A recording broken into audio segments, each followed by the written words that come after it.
Hi guys, Cynthia here, and today, we're gonna set up my green stock. I mean, it kind of is set up, but I'm gonna walk you through everything, and we're going to count how many bags of soil go into each of these towers. So this is the longer green stock.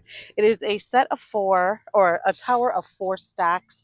I actually got this. They were having a Mother's Day sale, and it was like buy one get one. So I have another one over there. My plan is to finally plant up my shallots, which you can see here are in dire straits. Look at the roots. It is really bad. I I don't know what has taken me so long.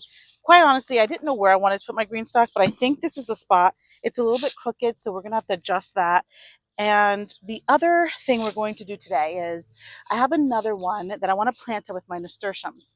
My nasturtiums have had they've seen better days. I have extreme pest pressure in this garden, and I have not put up a fence yet. So of course, that doesn't help. But my nasturtiums that I grew from seed have been chomped to bits, which is really hard. This is a little bit crooked, so we'll have to go ahead and adjust it because I don't want it to be crooked. Although I will say these green stalks are super heavy duty, and they can withstand wind and all the other things.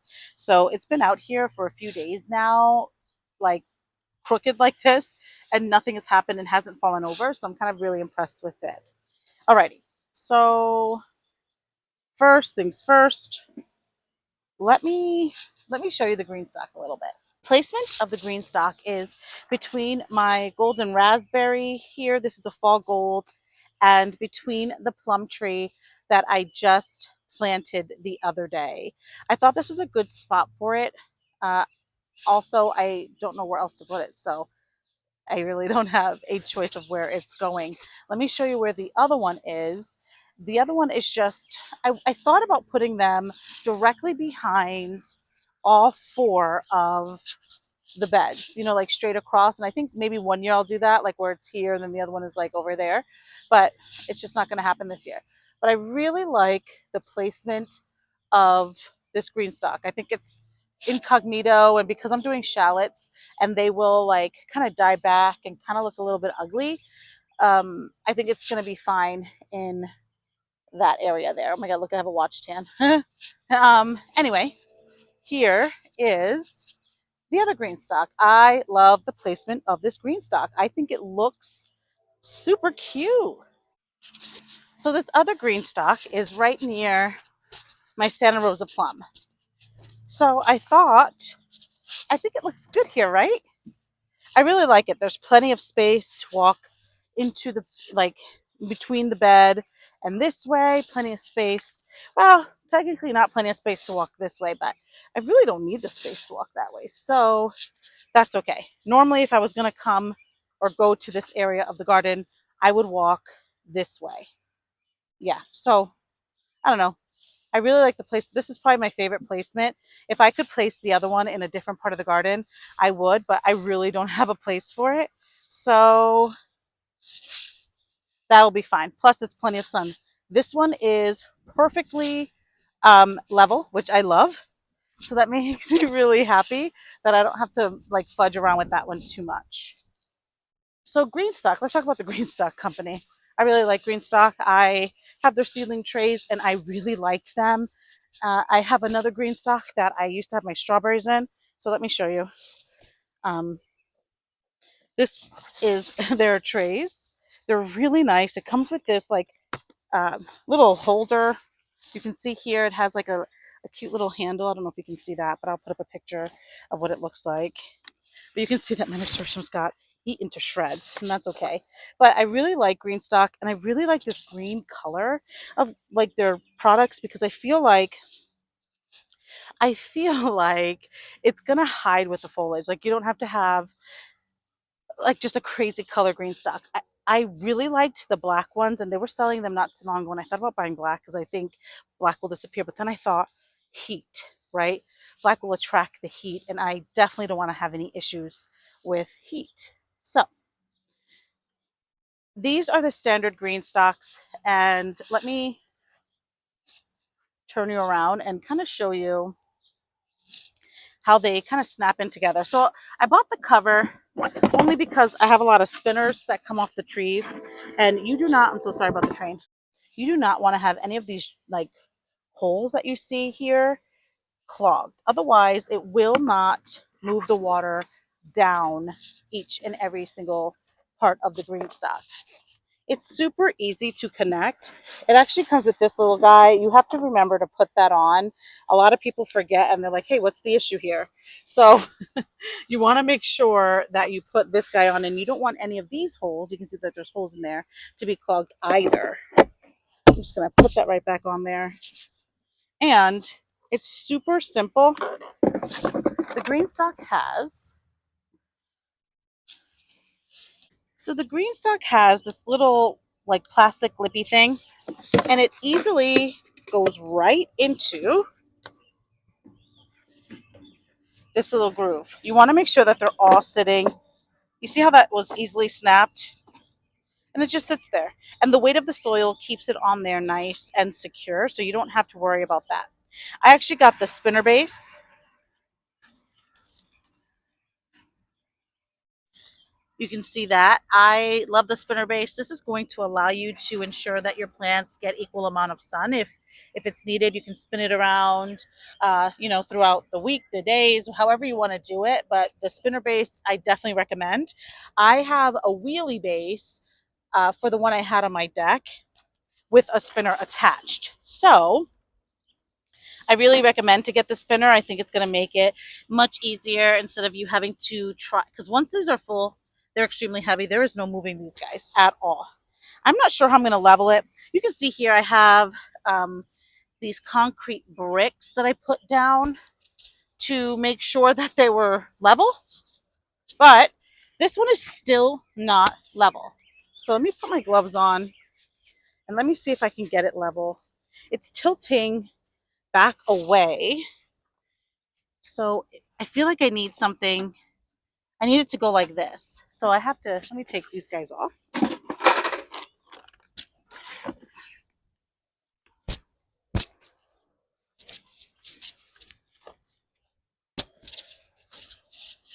Now, I'm not exactly sure. I'll put it on the screen how much soil each of these containers take.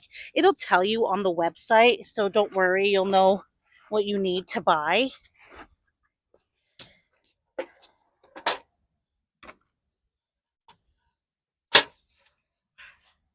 And then I just put this towards my plum tree, like the drain.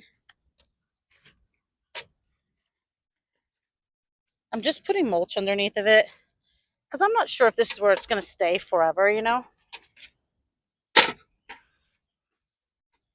Oh, I think that did it. Do you guys see how much?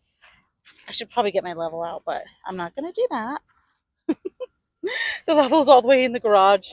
I'm not dealing with that. Okay, so let's start filling this up, and then we will calculate how many bags of soil it took. Hopefully not too many. All right, let's get started. So I end up using about 4 bags. I would say you're going to need 4 bags because it's 4 tiers and they're the deep ones. I did not fill it all the way, and I also used a little bit of mushroom compost, so I think that helped me fill it as much as I did. I end up also, just so you guys know, the following day putting 2 shallots in each of the pockets. I just kind of felt like it was a waste of space. You know what I mean? All right, guys. So that was about 3.5 bags. I would say 4 because I did add some mushroom compost. And all green stalks have what's called a fill line. Let me see if you can see that. It's just soiled to here. There's like this little line there.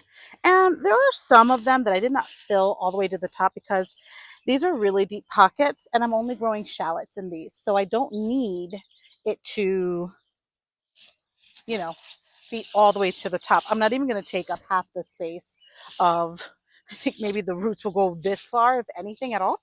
So yeah, it is still kind of crooked and it's upsetting me. I don't know what to do. I might have jolted it, I think, when I was filling it, but it feels really sturdy, so I'm not going to mess with it too much.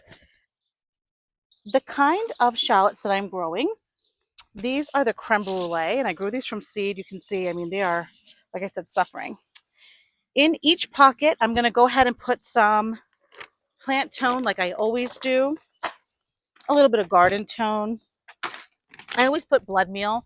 Blood meal is just really good for, deep dark foliage. And because these have been depleted of any nutrition, you can tell they're kind of light in color. I'm, doing that. Because I'll be rustling them up and pulling them apart, I am also going to put in some biotone, which is going to help with root development. And I also have some worm castings. This is the first time I'm going to use this Coast of Maine worm castings. So I can't really speak to it because I don't really know, um, you know, what it works like. But I use worm castings all the time.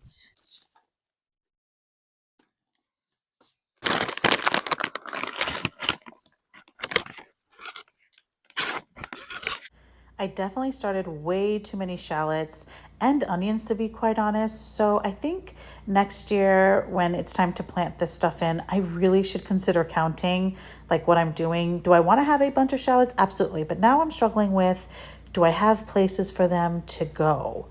And the answer is no, I don't. But I will find places because I do not want to waste seed. Alrighty, so here's the tower all done. Looking boring because it's just shallots, but I thought about putting 2 shallots in each, like one in each hole, because I believe that this is probably 6 inches. But if you look online, it says if you want a large shallot, you want to do 7 inches apart. If you want a small shallot, you want to do 4 inches apart. So I just did one, which is fine. There's 24 total because this is six, right? 1, 2, 3, 4, 5, 6. 1, 2, 3, 4, 5, 6 times 4, 24. So that's 24 shallots. Not that many, but I am doing another bed of shallots and carrots. I love saying that. Shallots and carrots. So I think I'll have plenty of space to grow that. Then you just want to put this top layer on. I don't want to squish it because I'm just afraid of, there we go. You just want it to click on. And I will show you later when I water everything in how it all goes. All right, perfect. And of course, the lid, you guys. Oh, it's right here. Oh my gosh, I almost lost the lid. It felt like I almost lost the lid. And of course, the lid. She's cute. She's cute. Oh, I see a root. Covering up that root. We'll see how this goes, and how she ends up growing. It's probably not going to be a pretty tower because, these shallot leaves will die back and it'll look kind of ugly. But there she is. Oh, you can't see. But there she is, looking like she's got nothing in her. I just wanted to see what would happen. All right. So I definitely missed the opportunity of creating a cool design with the nasturtiums, but quite honestly, I don't know if it would have turned out okay because this is only a 4 tower and I had 6 nasturtiums of like each kind that I had. I think I have a total of 5 different types of nasturtium and 6 plants of each. So it wouldn't have worked. Either way, I am glad that I got this done. They were looking really bad. Between the groundhog eating them up and them looking leggy, it looks they look terrible. But I think I'm gonna cut them back so that they can start fresh. You can see like they're extremely leggy. So I don't know. I I like it and I think it'll look really nice once they start to bloom and start to fill out. But right now, ugh, it's looking bad. But I'm backfilling right now because I didn't add enough soil. Okay, guys. So I kind of want to show you how this works. You can see that the water is traveling down, and I'm trying to find an area where you can see the water going.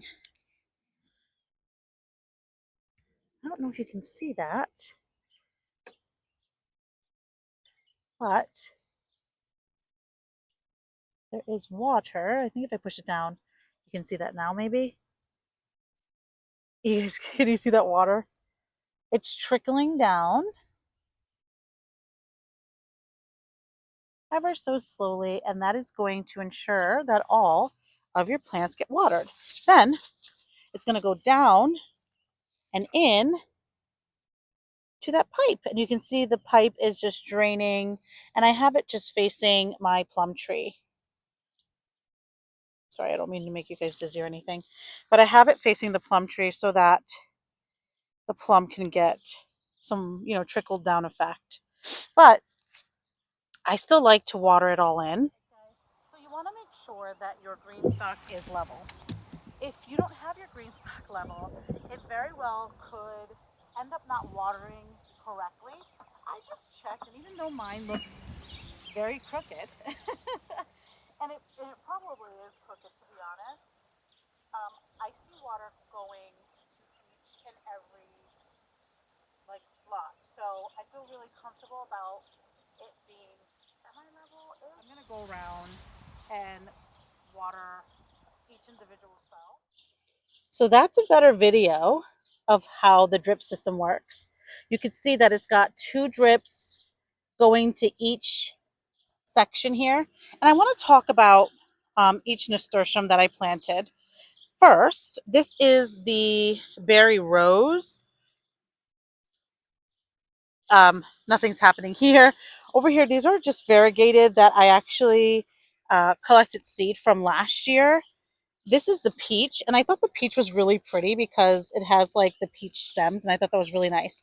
And then I believe the one, uh-oh, I forgot I'm watering. The one at the bottom, I'm just trying to find let me move this water and put it on my peach, my plum. I'm trying to find where the label is for the last one at the bottom. Oh, here it is. This one is the berry. Oh, black velvet. Oh, I should have put that one on top because that is going to be so pretty.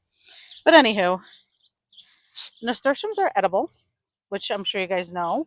And you can see that it has been gnawed on by the little groundhog guy.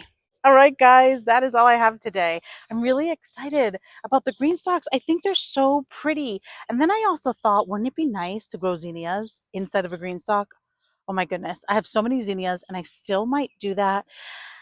I'm thinking, oh my gosh, a robin, so pretty. I'm thinking that because I have a terracotta green stock, I'm thinking that I'm going to put that in the greenhouse in the winter, and I'm going to plant lettuce. I think that's going to be really nice, but I still may use it for zinnias yet. Ah, the woodchuck is out. He's a little monster. He's not afraid of me, which is not good, you know? But anyway, yeah, so I'm thinking if I have enough zinnias left, because I still have to plant the California giants around the statue, the mini zinnias in the window boxes, and some other zinnias I'm going to put in the window boxes. There's just a few containers. There's lots of birds flying around. I put out bird food today, so I'm like very distracted. I have a bunny over there, a squirrel, a woodchuck, and a ton of birds. I feel like Cinderella a little bit. But anyway, I still may do the zinnias in a green stock depending on if I have enough zinnias to do that. Um, there's just so much work to do, guys, like so much work to do. And I'm excited, but I'm also slightly overwhelmed. But I think I'm going to be all right. I'm not too devastated about the work because it's fun. But that is all I have today. And remember, if you didn't get it done today, there is always tomorrow. Thanks for watching.